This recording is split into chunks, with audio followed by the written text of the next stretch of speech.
Welcome to Shashi जी के पे आपका स्वागत है। आज हम 8 जून 2024 के ऊपर जितने भी करंट अफेयर्स बनने वाले हैं प्रश्न उनके ऊपर डिस्कशन करेंगे। ये सारे प्रश्न आपके लिए महत्वपूर्ण हैं। हम आते हैं सीधा प्रश्न पे। प्रश्न है आपका, हाल ही में संयुक्त राष्ट्र रूसी भाषा दिवस कब मनाया गया? तो यह मनाया गया आपका 6 जून को। कब मनाया गया है? 6 जून को। तो इस प्रश्न का सही आंसर क्या हो जाएगा? 6 जून। यह राष्ट्रपति जो इनके हैं, चूँकि ये संयुक्त राष्ट्र संघ में मनाया जाता है, तो ये रूस के एक राष्ट्रपति हैं, उनके जन्मदिन के यादगार में ये दिवस मनाया जाता है। अगला प्रश्न है क्वेश्चन नंबर 2। हाल ही में किसे IIFT के कुलपति के रूप में नियुक्त किया गया है? तो यह नियुक्त किया गया है राकेश मोहन जोशी। किसको? राकेश मोहन जोशी को। अच्छा, इसमें कुछ और नियुक्तियां हैं। सुशील कुमार सिंह को गुजरात के कांडा में दीनदयाल पोर्ट ट्रस्ट का अध्यक्ष नियुक्त किया गया है। राकेश रंजन को कर्मचारी चयन आयोग का अध्यक्ष नियुक्त किया गया है। प्रदीप कुमार त्रिपाठी को लोकपाल का सचिव नियुक्त किया गया है। पी संतोष को NARCL का MD और CEO नियुक्त किया गया है। संजीव जैन विप्रो के नए CEO और CEO बने हैं। इदा सिसा नोंगरांग मेघालय की पहली महिला पुलिस महानिदेशक नियुक्त हुई है। N चंद्रशेखरन को टाटा इलेक्ट्रॉनिक्स का अध्यक्ष नियुक्त किया गया है।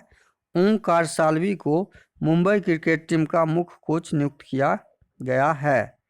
अगला है प्रश्न आपका क्वेश्चन नंबर 3। किसे हरियाणा के रोहतक में GST भवन का उद्घाटन किया? किसने हरियाणा के रोहतक में GST भवन का उद्घाटन किया? तो यह किया संजय कुमार अग्रवाल। किसने किया? संजय कुमार अग्रवाल। तो इस प्रश्न में सही आंसर ऑप्शन बी है। अगला प्रश्न है क्वेश्चन नंबर 4। कौन सा देश भारत का शीर्ष तेल आपूर्तिकर्ता बना? तो रूस बना।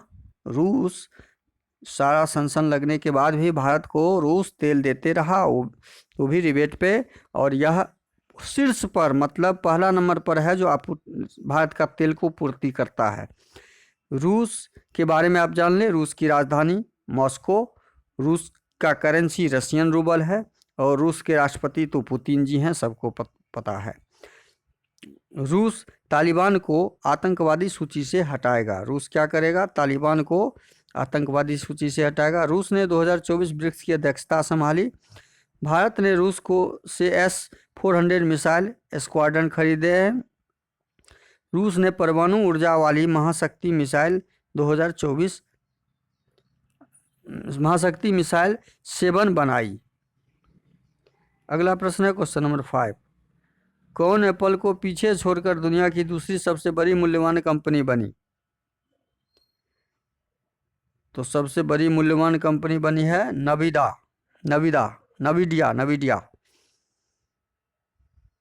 पहला कौन है? माइक्रोसॉफ्ट। अगला प्रश्न है क्वेश्चन नंबर 6। कौन 2025 में 81वें IATA वार्षिक आम बैठक की मेजबानी करेगा? तो यह करेगा भारत। कौन करेगा? भारत। इस प्रश्न का सही आंसर ऑप्शन सी है। भारत के बारे में समझ लीजिए। भारत पहली बार कोलंबो प्रोसेस का अध्यक्ष बना। भारत एशिया में सबसे अधिक विदेशी फंड का आकर्षणकर्ता बना। दुनिया का दूसरा सबसे बड़ा मोबाइल फोन उत्पादक भारत बना। भारत के वैज्ञानिक ने केले के छिलके से इको वुड ड्रेसिंग बनाई। भारत की पहली महिला रोबोट वैमित अंतरिक्ष में उड़ान भरेगी। हेनले पासपोर्ट इंडेक्स 2024 में भारतीय पासपोर्ट 85वें स्थान पर रहा। अगला प्रश्न है क्वेश्चन नंबर 7। कहाँ तीसरे भारतीय विश्लेषणात्मक सम्मेलन का उद्घाटन हुआ? तो यह हुआ है देहरादून में। कहाँ पर? देहरादून। इस प्रश्न का सही आंसर ऑप्शन ए हो जाएगा। अगला प्रश्न है क्वेश्चन नंबर 8। हाल ही में national gallery of modern art ने कहाँ शिवाजी महाराज की 350वीं राज्याभिषेक प्रदर्शनी आयोजित की है? तो यह की गई है नई दिल्ली में। कहाँ पर? नई दिल्ली। ऑप्शन सी हो जाएगा इस प्रश्न का सही आंसर, नई दिल्ली में। अगला प्रश्न है क्वेश्चन नंबर 9। हाल ही में किस देश के अंतरिक्ष यात्री ओलेग कोनोनेंको ने अंतरिक्ष में 1000 दिन पूरे किए हैं? तो यह है रूस के अंतरिक्ष यात्री। कहाँ के? तो इस प्रश्न का सही आंसर ऑप्शन बी हो जाएगा, रूस के। अगला प्रश्न है क्वेश्चन नंबर 10। हाल ही में मोबाइल ऐप सारथी 2 किसके द्वारा लॉन्च किया गया है? तो यह किया गया है SBI के द्वारा। किसके द्वारा? SBI के द्वारा मोबाइल सारथी। नहीं, ये SBI के द्वारा नहीं किया गया है, यह किया गया है सेबी के द्वारा। किसके द्वारा? सेबी के द्वारा। अच्छा, इस प्रश्न का सही आंसर ऑप्शन ए हो जाएगा। सेबी क्या है? सेबी है भारतीय प्रतिभूति और विनिमय बोर्ड ने जटिल वित्तीय कार्यों को सरल बनाने के उद्देश्य से निवेशकों के लिए व्यक्तिगत वित्त पर केंद्रित मोबाइल ऐप सारथी 2 लॉन्च किया है। यह app Google play store, ISO play store पर उपलब्ध है। सारथी ऐप का पहला संस्करण जनवरी 2022 में लॉन्च किया गया था। सेबी भारत में प्रतिभूतियों और कमोडिटी बाजार के लिए नियामक संस्था है। हाल ही में NPCI ने UPI भुगतान शुरू करने के लिए किस